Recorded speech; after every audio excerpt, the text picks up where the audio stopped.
দল যখন খারাপ করে ব্যর্থতার তীরটা সবসময় বিসিবির দিকে আসে। বিসিবির যা দায়িত্ব একটা টিমকে পরিপূর্ণভাবে সাজিয়ে তোলার জন্য প্লেয়ারদেরকে ভালো ফ্যাসিলিটেট করা, তাদেরকে ভালো প্রশিক্ষণের ব্যবস্থা করা এবং সেই প্রশিক্ষণ নিয়ে তারা ভালো খেলবে, এটা হচ্ছে প্লেয়ারদের উপরে ডিপেন্ড করে।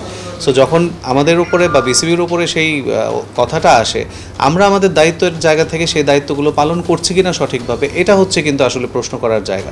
সো আপনি দেখেন যে বাংলাদেশ টিমের জন্য আমাদের ব্যাটিং কোচ আছে আলাদা করে, আমাদের বোলিং কোচ আছে, স্পিন বোলার কোচ আছে, আমাদের ফিল্ডিং কোচ আছে, ট্রেনার আছে, সব কিছুই কিন্তু সেখানে আছে। যুক্তরাষ্ট্রে বাংলাদেশ দলের অস্বস্তি, টাইগাররা শনিবার হোয়াইট ওয়াশ এড়াতে পারবে কি?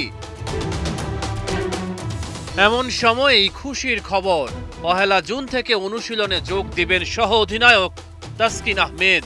বিশ্বকাপে বাংলাদেশের উদ্বোধনী ম্যাচ থেকেই স্বীকার করবেন প্রতিপক্ষের উইকেট। যুক্তরাষ্ট্রে তাসকিনের মেডিকেল রিপোর্ট ভালো এসেছে, বাংলাদেশ দলেও স্বস্তি ফিরেছে।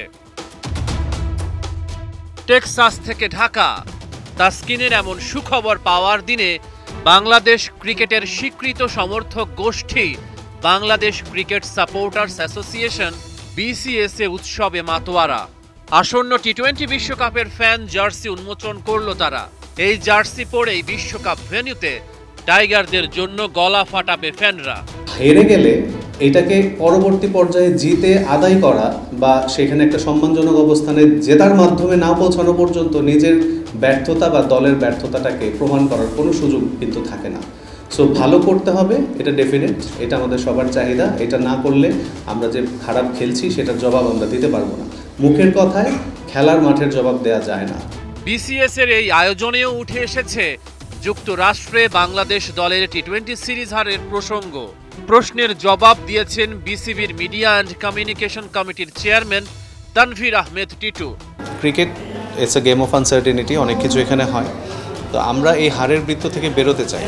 যে সবাই সবসময় যদি বলি যে গেম অফ আনসার্টেনিটি বারবার, এটা শুধু বাংলাদেশের সাথেই কেন হয়, এটাও তখন দর্শকদের একটা প্রশ্ন চলে আসে।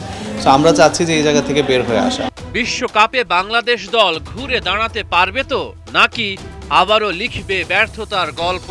এই হারের পেছনে যে কারণগুলো সেটা যদি আমরা এখন এক্সপ্লেইন করি তাহলে সেটা ব্যর্থতার জন্য অজুহাত হিসেবে হয়তো সবার কাছে দাঁড়াবে। বাট প্লেয়াররা জানে যে তারা কি কারণগুলোতে তারা আসলে তাদের যে ক্রিকেট খেলাটা সেটা তারা খেলতে পারেনি। সো আমার মনে হয় যে এটা তারা যেহেতু জানে, এই জায়গাটা থেকে যখন আর একটু ওভারকাম তারা করার জন্য যেই জিনিসগুলো তারা অভাব বোধ করেছে সেগুলো যখন ফুলফিল হয়ে যাবে, তারা তাদের বেস্ট আবার দেওয়ার জন্য তারা নিজেরাই নিজেদেরকে প্রস্তুত করে নিতে পারবে। টি-20 বিশ্বকাপে ডি গ্রুপে খেলবে টাইগাররা। প্রতিপক্ষ নেপাল, নেদারল্যান্ডস, শ্রীলঙ্কা ও সাউথ আফ্রিকা। রহমান পেয়ার, ৭১।